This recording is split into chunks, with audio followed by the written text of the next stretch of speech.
Most people use watercolor pencils the wrong way, and that's why their art feels off. Because it's not about skill, it's about how you're approaching them. Once you see what's really happening, everything becomes easier and more controlled. And when you look at this reference, you might think the goal is to paint soft colors, blend everything nicely with water, and slowly build this delicate effect of the eggs and nest. That's what most people would do, and it makes sense because watercolor is all about water. But here's the thing, if you rely on water to create a watercolor pencil painting, you give up a lot of control. So instead, I'm going to build almost everything before water even touches the paper. I start with a simple graphite sketch, nothing special here. But from this point on, I'm not thinking like a watercolor painter. I'm thinking about placing information on the paper. I've picked a very limited palette, pastel versions of the primary colors, plus brown and white. And now this might look like a stylistic choice, but it actually helps a lot with how watercolor pencils work. Because in this first stage, you're not trying to find the perfect color right away. You're just building relationships between colors that will come together later.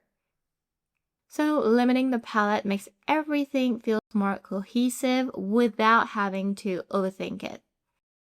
Then I start coloring the eggs very lightly at first, almost like I'm just mapping things out. And as I get more confident, I press a bit more, especially in the areas where the light doesn't hit.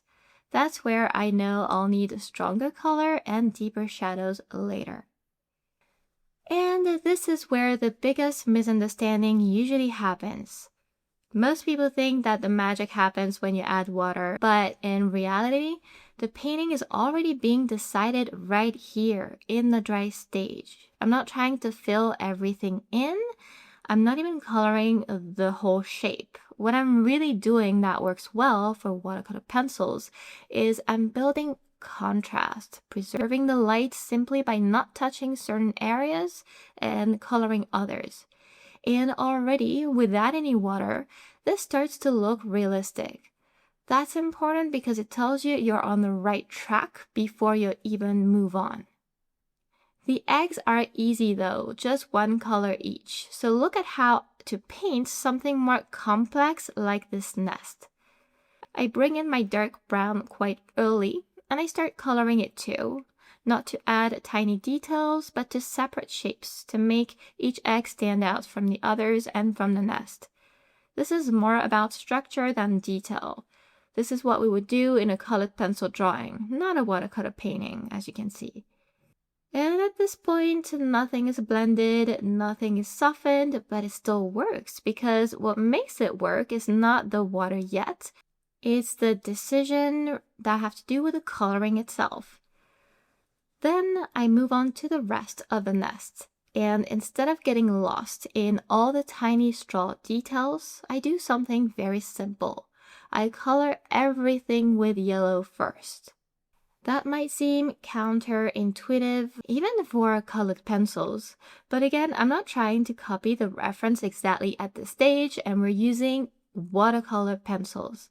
I know that later, thanks to the water, this yellow is going to interact with the brown I'll add on top, and it will create a much richer, warmer color than if I went straight in with brown. So again, I'm not painting the final result yet. I'm just building what the result will become, knowing how watercolor pencils work.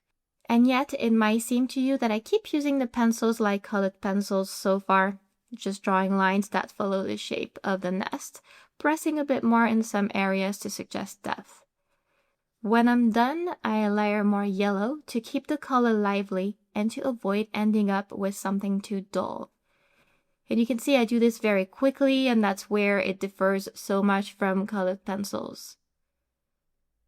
And at this point, we still haven't used any water, but it already looks like a solid colored pencil drawing anyway.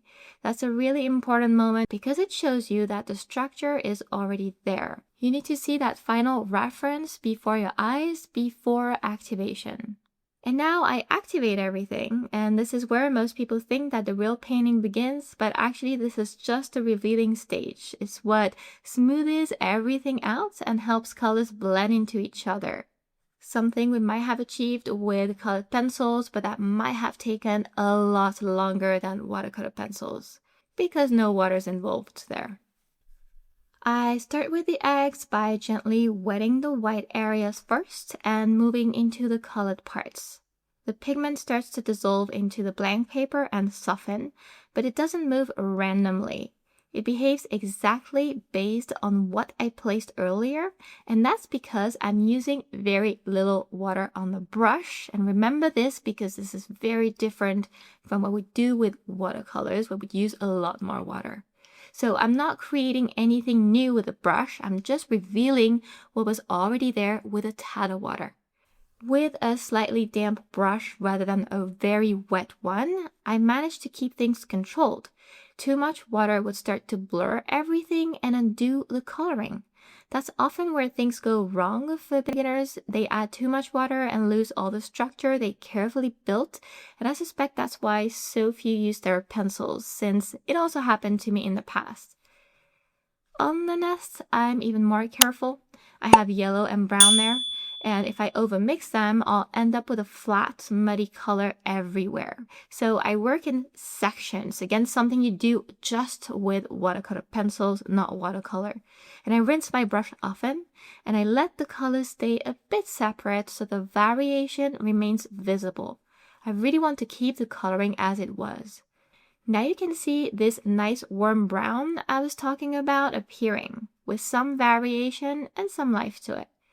And again, that wasn't painted with the brush. It was already prepared in the dry stage. At this point, a lot of people would stop, but with watercolor pencils, you're not limited to one layer. This is where things become really interesting, and you can see we've already transitioned from using the pencils as colored pencils to using them as an independent medium with its own rules and techniques. I go back in with the pencils when everything is dry again, and this changes everything because now I'm working on top of a base that already makes sense. I can refine the colors in the eggs, reinforce shadows, and still preserve the highlights. I'm following the same logic as before, but now with more precision because I can see exactly what needs to be adjusted. In the nest, I deepen the shadows, especially around and between the eggs, and immediately the space feels more real, more dimensional. Then I use my dark brown more assertively in certain spots to increase contrast. Not everywhere, just where it matters. I add yellow again in some areas, not randomly, but because I know I need to keep that color present in the nest to avoid everything turning too dark or too flat. And again, before activating, it already looks even stronger and more defined than before. So I activate everything a second time to get rid of the graininess of the pencils and help colors melt into each other way faster than a colored pencil drawing. And I do that the same way as before. Controlled water, working in sections, rinsing the brush often. And now you can really see the difference. The colors are richer, the forms are clearer, and the overall result feels much more complete. Finally, I move on to the last stage, which is refining and enhancing with techniques that watercolor artists use, but also pure watercolor pencil techniques. That's why that medium is so interesting. So for example, I use the lifting technique to bring back some highlights in the eggs, just by reactivating a bit of the pigment and removing it with a paper towel. This helps redefine the shapes and bring more light into the painting. And now watch this. I wasn't worried about the nest that much when I was coloring it, unlike a colored pencil drawing that's supposed to be very precise, because I'm doing the same in the nest. I'm using that lifting technique to bring forward some strands of straw and lighten certain areas. I knew watercolor pencils being what they are, I'd be able to do that. And this creates more balance between light, midtones, and dark tones, and it makes the whole piece feel more realistic. Then I go back in with the pencils one last time. I add some yellow where I feel that the color needs a boost, And then I use a sharp brown pencil to draw finer strands of straw. Sometimes I like to dip the pencil lead in water so the lines activate immediately on paper and appear bolder. Today I'll also use white to soften transitions in the eggs and to add subtle highlights both in the eggs and the nest, something watercolor pencils will let you easily do. And at this point, everything comes together. So if watercolor pencils have ever felt unpredictable or hard to control, it's usually because you were only using one stage. If you go straight to water and treat it like a traditional watercolor painting, you skip the part where the painting is actually built, or worse, you lose detail and colors.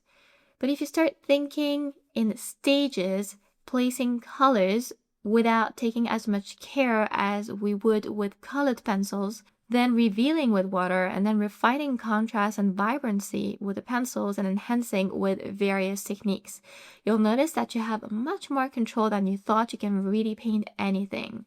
And that's really how watercolor pencils work and how I'm able to paint all of this with them. Even super smooth backgrounds with other techniques that I couldn't share in this one video. So if you want to go deeper, learn all of that, you can check out my watercolor pencil mastery course in the description below. Thank you so much for watching, and I'll see you next time.